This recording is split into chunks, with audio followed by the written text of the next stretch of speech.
What are some of the most important considerations for buyers who are interested in purchasing land to then build a barndominium on? We've touched a little bit of this, but just kind of a recap here.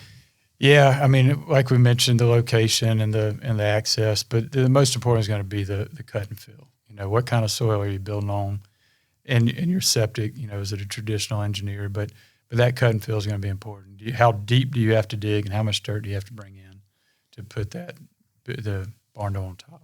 Right, and if you're in that position, there are several companies you can reach out to for that, and I'm sure most of your agents would know who in their market they could connect you with. I know we use several of them here across the Carolinas.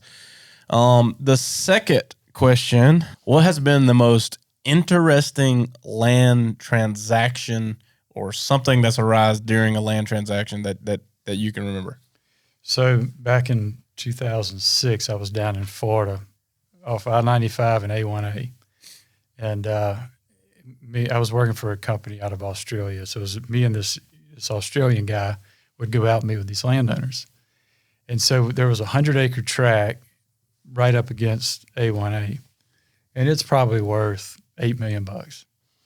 And we couldn't find the owner, and it said he lived here on the property. And we rode up and down and we couldn't even see like an entrance. And finally I saw a cable gate, and I said, James, pull in there. So we pull in there, we get out of the truck, and we don't see hardly anything, just some junk. And all of a sudden I hear a bunch of movement.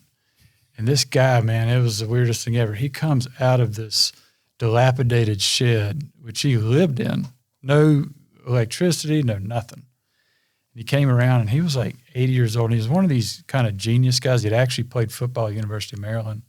And he'd worked as a chemical engineer for the railroad company. And somehow they couldn't make payroll, whatever. They gave him this land like in the 40s or 50s. And so this guy's living literally off the grid with nothing, and he's got $8 million of land here. And then he wouldn't sell. And I'm like, come on, man. Man. Yeah. Hey, you're thinking like this is going to be a slam dunk opportunity. Yeah, got to get a bath. and he wouldn't even sell the property. Yeah. Oh, man, that's good stuff. Thanks, guys, for tuning in to the Barndo Show podcast. If you're watching on YouTube or wherever you're listening to this content, hit subscribe so you don't miss an episode.